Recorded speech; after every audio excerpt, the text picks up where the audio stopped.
Salut, bonjour à tous. Alors vous ne me connaissez pas, je m'appelle Nawel, j'ai 25 ans et j'habite actuellement aux États-Unis. Euh, donc c'est à mon tour aujourd'hui de vous parler de cette fois où j'ai osé. Donc je vais vous parler de mon premier voyage, mon seul voyage solo. En fait, c'est un voyage où je suis arrivée à 3 heures du matin dans un petit aéroport à Alexandrie euh, avec une base rudimentaire en arabe égyptien. Et, euh, et c'était pour moi, je pense, la plus grande aventure que j'ai faite jusqu'à maintenant. Donc je vais vous raconter un petit peu le contexte d'abord. Alors moi j'ai grandi en région parisienne et j'ai étudié à Paris. Donc à ce moment-là j'avais étudié à Paris pendant 4 ans et j'avais 21 ans. C'était Paris, c'était une très belle époque aussi de ma vie, mais je voulais vraiment avoir quelque chose de nouveau et vraiment goûter à une certaine liberté que je pense on désire tous à un moment. Donc pour moi, c'était très important de partir et de partir en Égypte parce que j'avais étudié l'arabe pendant plusieurs années et je me sentais incapable de parler en fait. Et j'avais aussi un rapport compliqué avec l'arabe que je voulais explorer et je voulais vraiment faire la paix et découvrir une culture arabophone qui me, je sais pas, avec laquelle je pourrais me réconcilier en fait. Donc j'ai décidé donc de partir en Égypte. C'était quelque chose que je voulais faire déjà depuis plusieurs étés et ça s'était pas fait. Et c'était avant, je voulais partir avec d'autres personnes en fait. Et donc cette année-là, j'avais eu une nouvelle information, c'était qu'il existait un centre à Alexandrie. Donc j'avais une prof de linguistique cette année-là en master euh, qui, euh, qui avait été dans ce centre à Alexandrie. C'était un centre super parce que moi, ça m'a mise beaucoup en confiance parce que c'était un tout petit centre assez familial qui était tenu d'ailleurs particulièrement par des femmes en fait. Donc ça mettait beaucoup en confiance et c'était aussi Alexandrie qui me rassurait parce que j'étais pas trop chaude pour partir au Caire, qui était une grande ville, beaucoup plus effrayante pour moi et où je me serais sentie moins en sécurité. Et donc en fait, après cette découverte, j'ai contacté le centre et voilà, j'ai négocié avec mon père et tout.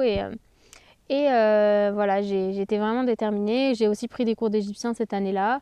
J'ai aussi été à des échanges entre arabophones. J'ai rencontré un ami égyptien qui allait au Caire cette année-là, du coup.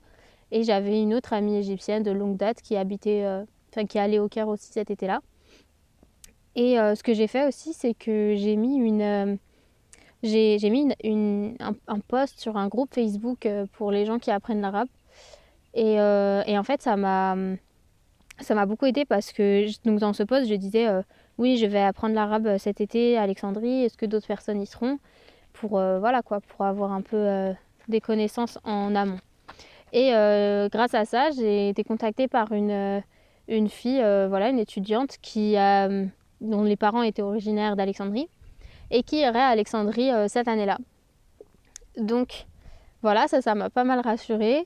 Donc quand je suis partie, je connaissais d'autres personnes qui allaient étudier l'arabe dans un autre centre à Alexandrie et j'avais le contact de cette fille-là.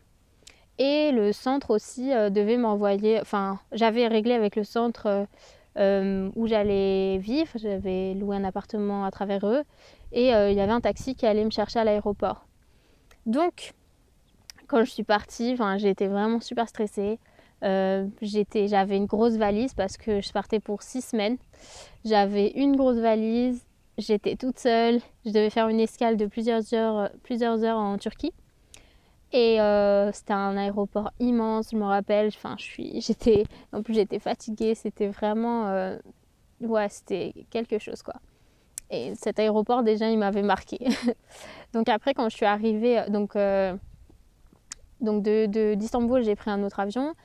Et je suis arrivée à Alexandrie, donc comme je disais, à 3 heures du matin. J'avais pas de numéro égyptien. Et voilà, je savais que le taxi devait m'attendre, mais j'avais même pas, je savais même pas où exactement. Du coup, j'ai baragouiné quelques mois en égyptien à un monsieur qui travaillait dans l'aéroport. Il a appelé pour moi le taxi et voilà, donc je me suis retrouvée donc dans cette voiture, dans le taxi avec cet Égyptien. Et en fait, ça m'a vraiment débloqué tout ce voyage. De toute façon, ça m'a débloqué pour parler arabe, même si c'était un arabe un peu cassé. Un mélange d'égyptien, de marocain, de Fusha, enfin de l'arabe littéraire et tout. Enfin bref.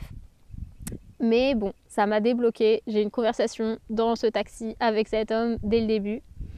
Et je suis arrivée, mais finalement l'appartement que j'avais loué n'était pas libre en fait. Il allait être libre dans 10 jours. Donc j'étais en galère, je savais pas où est-ce que j'allais dormir et tout. Et donc cette nuit-là, j'ai dormi dans un des appartes de l'immeuble où était l'appartement que je voulais louer. Bref. Donc ensuite, en fait, dès le lendemain, j'ai dû aller acheter une carte. Donc il y avait ces gens de l'immeuble qui m'ont aidée.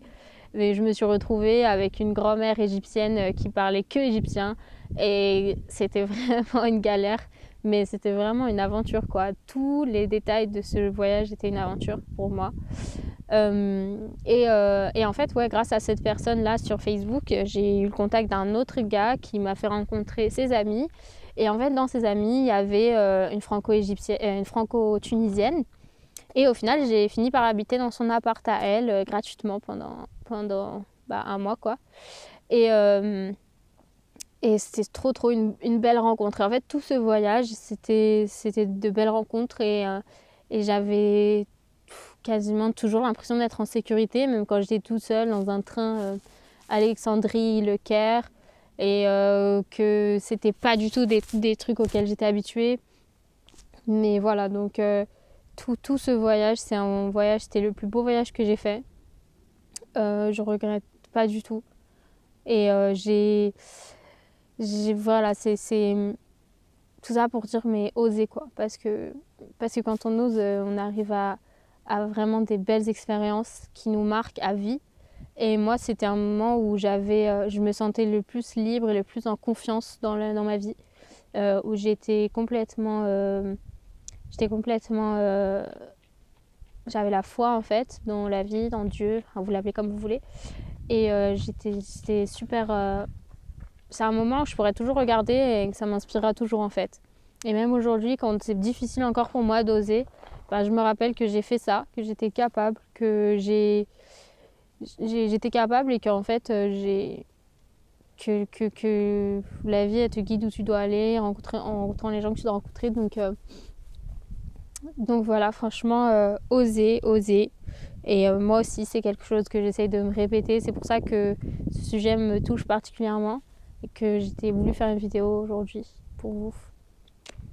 Bon, eh bien, à la prochaine. J'espère que ça vous aura inspiré un petit peu. Au revoir.